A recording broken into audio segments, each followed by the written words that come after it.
طبيعيه هذه. هي هسه ماكو مشكله اذا مثلا صوتها طبيعي. يعني بهالحاله مشكله، يعني مشكله للطرفين. بصراحه مو ضد هذا الموضوع، يعني مشكله حتى لو بالسياره. احنا مو ضد انه واحد ياخذ حريته ويستخدم السياره. لا بالضبط. مو بس يعني انا وياك بشغله واحده، مو انا وياك بشغله واحده انه مو بالصوت، لان اكو صوت بلادي. يعني انا اقول لك انت بحيط هاي اللي بالشارع هذا ما يصير. اكو صوت هم مزود هاي الدقمه يدوسها بالضبط. اي بالضبط. صحيح؟ اي صحيح. شو يسموه انتم؟ هو يسموه يعني على القسوس يصير بالريموت موجود يسووه صحيح؟ اي باي مكان. هذني مرفوضات طبعا. تمام. شكرا حبيبي اخوي حياك الله.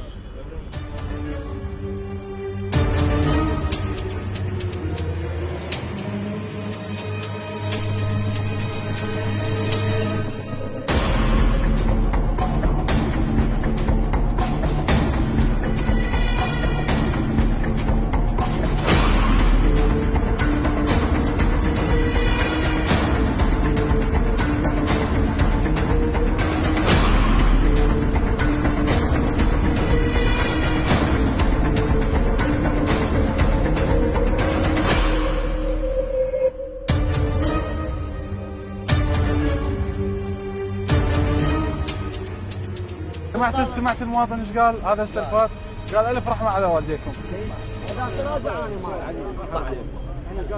هاي الثانيه علاوه، هاي الثانيه.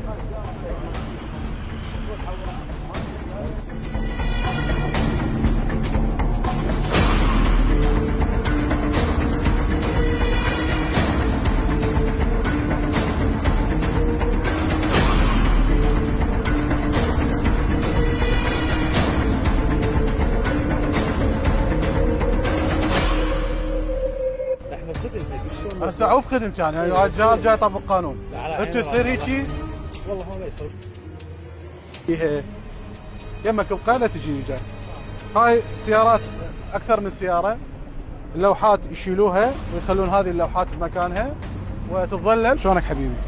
احنا لا تتصور مثلا اجراءاتنا هي ضدكم، احنا اولا واخيرا هدفنا انه المواطن يعيش مرتاح بسلام، هذا واجبنا، جاي ياخذ راتب على اساسه.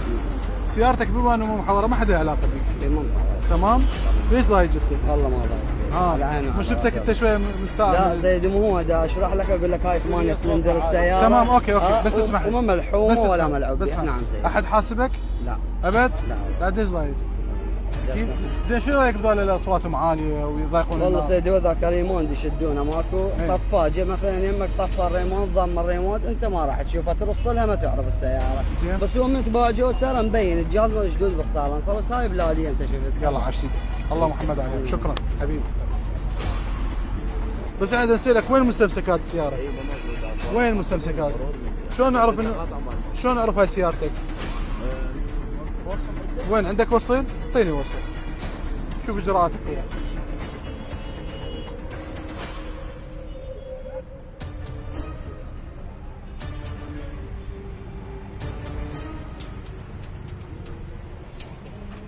جيبوا لنا درنفيس من عنده.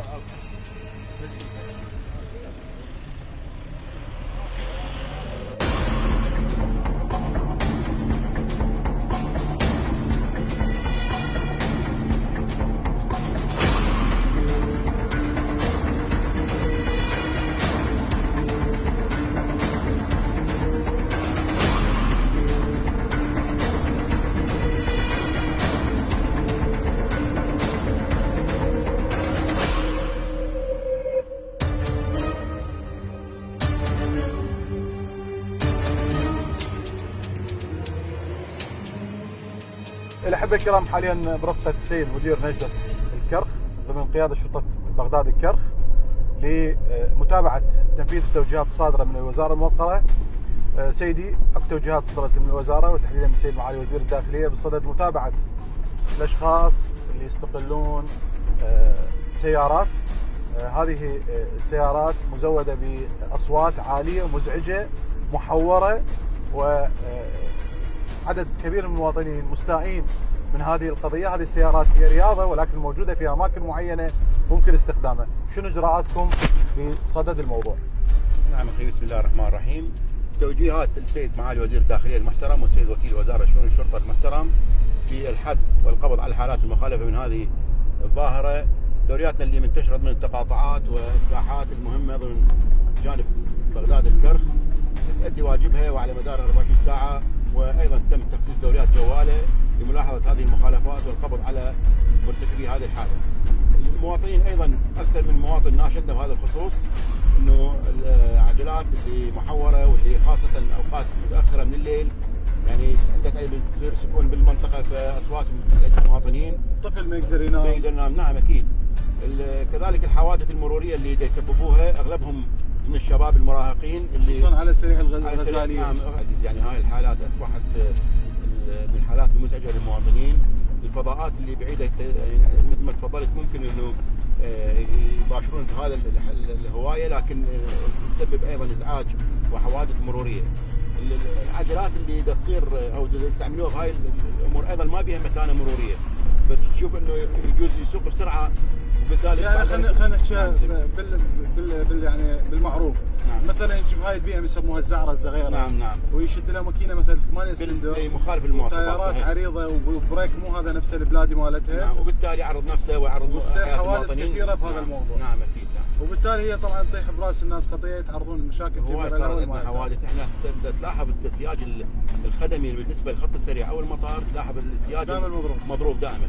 هاي الحوادث تجيك بسرعه فيدخل بالسياج ويسبب حوادث وايضا اضرار باموال الدوله. قبل فتره تقريبا اعتقد اتذكر حادثه من الفتيات الاثنين فقدن حياتهم. نعم فقدن حياتهم بسبب استخدام واحده من السيارات المحوره. يعني هي سياره مثل تستحمل 4 سلندر، يسووها 8 سلندر ويخلوا لها الصوت العالي، وهذه تصدر شلون نيران من الصالنصه مالتها وتسبب مشاكل. نعم نعم.